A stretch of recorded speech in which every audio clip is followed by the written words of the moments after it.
Gracias a todos por venir. Impresionante la convocatoria. La verdad que desde hace un rato estoy escuchando a todos los oradores y es muy impactante. Gracias a todos por el respeto con el que escuchan a cada uno de los que aquí estamos. Les cuento una intimidad. Yo hace muchos años que trabajo en los medios de comunicación y todas las noches o todos los días en nuestro trabajo, detrás de la cámara, hay muchísima gente para tratar de traducir la cantidad de gente que puede estar viendo lo que hacemos en puntos de rating. Serían, no sé, 5 o 6 estadios de fútbol llenos. Pero claro, nosotros no tenemos a la gente ahí.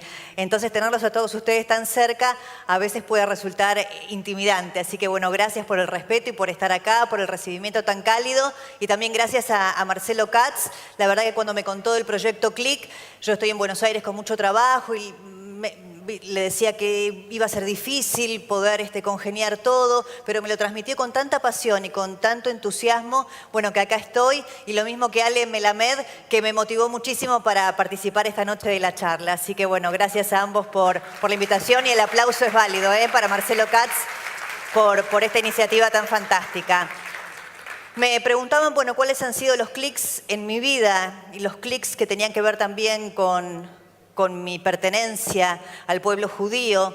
Y la verdad que no ha habido un clic. La historia es haber nacido en el seno de una familia judía que no tiene como premisa quizá la práctica religiosa. Yo me siento judía no como una práctica de una religión, pero sí como la pertenencia a un pueblo, ¿no? Acá se habló, uno de los oradores hablaba del pueblo del libro. Yo siento eso, la pertenencia a un pueblo, y fundamentalmente mi arraigo con lo judío tiene que ver con el sionismo de mi familia.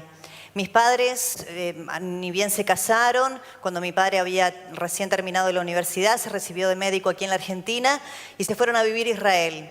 Mi padre trabajó como médico en el hospital de Ashkelon, estuvo allí unos cuantos años. Allí en Israel, en Ashkelon, nació mi hermano Ariel.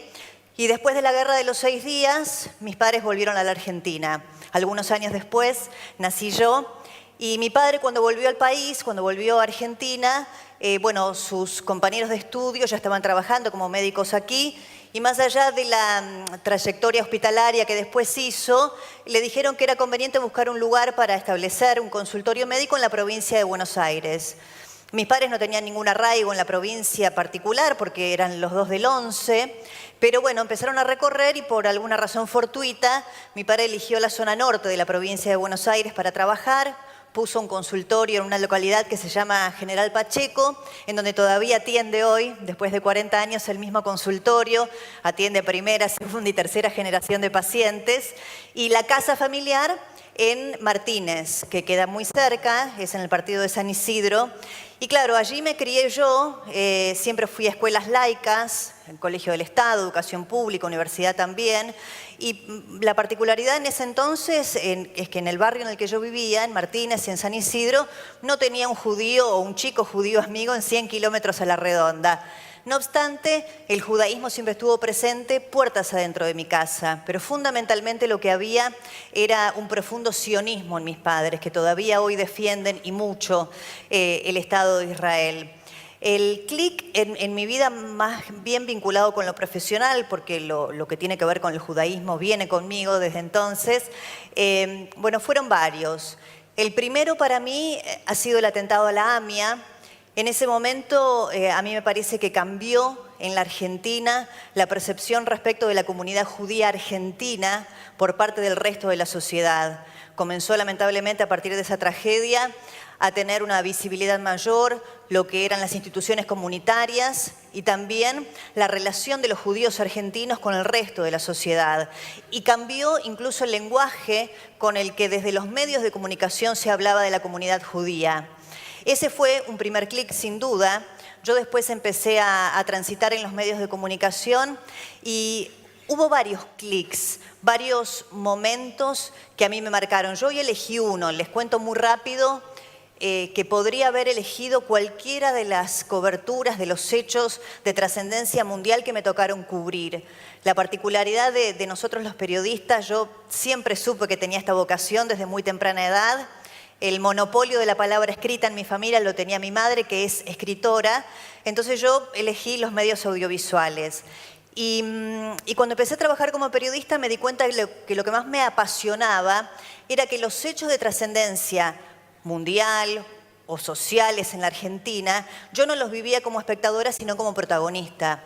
Cada uno de ellos me implicó hacer un bolso y salir rápidamente a una cobertura, desde el golpe de Estado en Honduras, o la liberación de Ingrid Betancourt en plena selva colombiana, o el operativo Emanuel, que fue la liberación previa a la de Ingrid Betancourt, de Clara Rojas, quien estuvo con ella en cautiverio, cuyo hijito Manuel nació justamente en el tiempo en que ella estaba cautiva por la FARC, fenómenos o catástrofes naturales como el huracán Katrina, las elecciones presidenciales de Estados Unidos, de Venezuela, la muerte de Hugo Chávez, bueno, todos esos hechos e incluso hechos muy trascendentes en la Argentina, investigaciones periodísticas que derivaron en causas judiciales o que tuvieron implicancias políticas muy importantes. No obstante, yo elegí un hecho que a mí me hizo un clic particularmente en mi carrera, que es esta entrevista que vamos a compartir. Yo elegí un fragmento nada más que le hacía al presidente de Ecuador, Rafael Correa. Les cuento solo para contextualizar, Rafael Correa había venido a la Argentina en el año 2012, por algunas horas nada más tenía una reunión con la expresidenta Cristina Kirchner. Decidió dar solo 3 entrevistas a 3 medios nacionales en esa misma mañana. Yo fui una de las periodistas que lo entrevistó. La única entrevista que tuvo la repercusión que ustedes van a ver luego es esta. Yo elegí solamente un fragmento que dura 1 minuto 10, que lo vemos, Gustavo, y lo compartimos después, les cuento lo que ha sucedido. Preguntas más, si usted es tan amable, es de los presidentes de la región, hablando de las relaciones bilaterales, para que no diga que solamente le preguntamos por la bilateral con los Estados Unidos, le pregunté por Venezuela, también por las reuniones, estuvo 4 veces, si no me equivoco, reunido con el presidente de Irán, Mahmoud Ahmadinejad. No sé si fueron 4 veces, ¿no? Pero algunas, sí. Él ha visitado su país y usted también... Sí, una visita oficial. Sí, porque bueno, para el mundo es una amenaza, ¿no? O para muchos países del mundo, desde el punto de vista de Occidente, para ciertos países del mundo, para los que manejan información, porque yo no considero para nosotros a Irán una amenaza. Vaya, vea cuántas sanciones, con todo respeto, ha tenido Israel, pues, cuántas resoluciones de Naciones Unidas. Su programa de proliferación nuclear, su negación del holocausto. Usted le conta que son para fines bélicos, porque lo que dice Irán es que es para fines pacíficos. ¿Por qué no tengo que creerle a Irán? Irán es de las pocas democracias, al menos formales. Bueno, eso es cuestionado por muchos países de Occidente, bueno, ¿no? La última elección en Irán, sí, para la Argentina igual es un tema muy sensible porque dentro de los funcionarios del gobierno de Irán están los acusados de haber participado del atentado a la AMIA con pedido de captura internacional a Interpol que el presidente Ahmadinejad se ha negado a entregar para que sean juzgados, de modo que para nosotros es un tema particularmente sensible. Yo conozco ese caso muy doloroso para la historia argentina, ¿no? Pero vaya, vea, pues cuántos murieron en el bombardeo de la OTAN a Libia. Entonces comparemos las cosas también. Bueno, esta entrevista, yo elegí este fragmento de 1 minuto 10. Por supuesto que yo no sabía lo que iba a contestar el presidente Correa. ¿Por qué fue un clic en mi carrera particularmente o en mi historia profesional? Primero porque supe después de hacerla que quería dedicarme básicamente al periodismo político, que es lo que hago hoy, desde aquel año 2012 cuando se produjo la entrevista. También supe y entendí que lo importante no eran las preguntas, a pesar de que los periodistas trabajamos de eso, de preguntar, sino las respuestas. Y por eso yo no le repregunté nada, porque la entrevista era en vivo, pero yo supe inmediatamente cuando me contesta que comparaba el atentado a la AMIA con los bombardeos de la OTAN a Libia y que decía que el régimen de Mahmoud Ahmadinejad, era el presidente de Irán en ese momento, para él no representaba ninguna amenaza al mundo, que si no miremos lo que hacía el Estado de Israel, yo supe inmediatamente que no necesitaba preguntarle nada más, porque eso iba a tener un rebote inmediato. Y esto pasó algunas horas después. Estas son todas las páginas de internet de los medios nacionales e internacionales que cubrían y decían Correa sobre la AMIA, pero vea cuántos murieron en el bombardeo de la OTAN a Libia. Correa comparó el ataque a la AMIA con bombardeo a Libia y causó polémica. Bueno, todas las tapas de los diarios que vamos a ver a continuación son cientos, elegí alguna. Tapa de La Nación del día siguiente, Correa entre las sonrisas y la polémica. Clarín titulaba exabrupto de Correa sobre los muertos en la AMIA. Correa minimizó el ataque a la AMIA y defendió a Irán. Paso en falso. Estupor y rechazo de Daya y AMIA por las declaraciones de Correa. Correa, Libia worse than AMIA. Tibieza oficial y repudio de la oposición a Correa por la AMIA. Y bueno, y este es un cable DF que les traje, que está fechado en Quito, y es el secretario nacional de Comunicación de Ecuador, quien dice que la entrevista fue tergiversada, ahí dice, publicada fuera de contexto y deformado, y que la periodista Débora Plager manipuló los dichos de Correa. Bueno, la verdad que la entrevista había sido en vivo, de modo que no había manera de editar ni de tergiversar nada de lo que el presidente Correa decía. Tiempo después de hacer esta nota, me echaron del multimedio en el que yo trabajaba. Para algunos, bueno, simplemente era es un medio de comunicación privado, puede ser línea editorial, para otros censura, para otros un ataque a la libertad de expresión. Bueno, ese despido, ese hecho de haber perdido el trabajo, tuvo también repercusión pública. Y rápidamente, a los pocos meses, estaba trabajando afortunadamente en otro multimedio, en el que hoy sigo trabajando. Y el clic es algo así, para ponerlo en el cliché del lugar común, estar en el lugar adecuado en el momento justo. Lo que sucede es que clics creo que tenemos todos todo el tiempo en nuestra vida. El tema es que cuando ese clic sucede, que es algo muy fugaz, hay que estar preparado, hay que tener las herramientas, hay que tener la vocación, la voluntad, la capacidad de trabajo, el esfuerzo, la dedicación y las ganas de tomarlo para que eso prospere.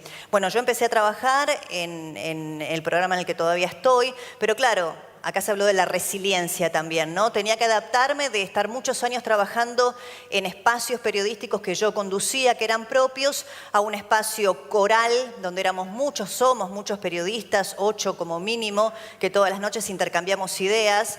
Y ahí fui a tratar de reinventarme. Y pasaron algunos hechos. A los pocos días de yo empezar en este programa, sucedieron los atentados de París, tanto Charlie Hebdo como el atentado al supermercado Kosher.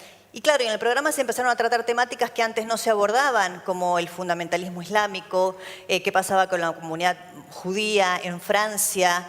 Y lo mismo, a los pocos días el programa tomaba además niveles de audiencia que antes no había tenido, y a los pocos días se produce la muerte del fiscal Nisman. Ese fue otro clic, naturalmente. Se produce la muerte de Nisman aquella noche, madrugada, entre el 18 y el 19 de enero, y justamente el fiscal Nisman me había llamado hacía no más de 40 días para solidarizarse conmigo porque se había hecho público que me habían echado de mi trabajo anterior. La cobertura del caso Nisman, por supuesto, que puso de relevancia todo el trabajo que muchos periodistas como yo veníamos cubriendo desde hacía años. ¿Y por qué les marco estos clics?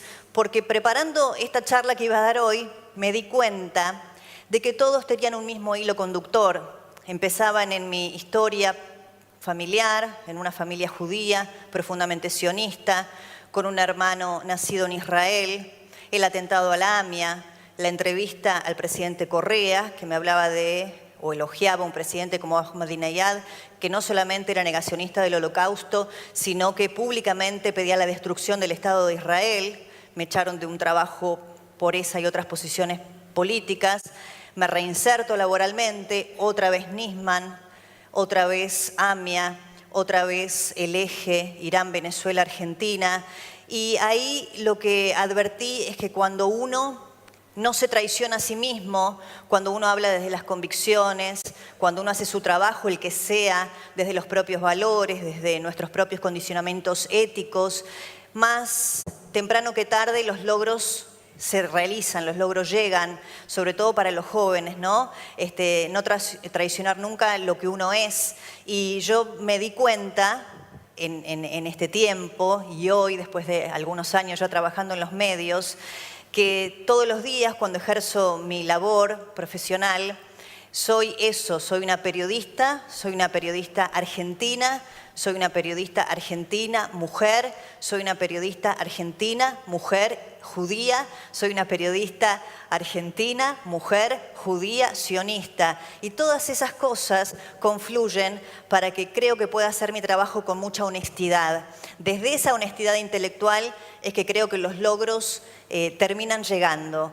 Así que me resultó interesante, si a alguno les sirve como motivador de las ideas de los logros personales o cómo poder alcanzar los objetivos que uno se propone, que sin duda esa es la clave, ¿no? No traicionarse uno mismo y hacerlo desde el lugar que uno es. Y yo soy todo eso. Muchas gracias, buenas noches.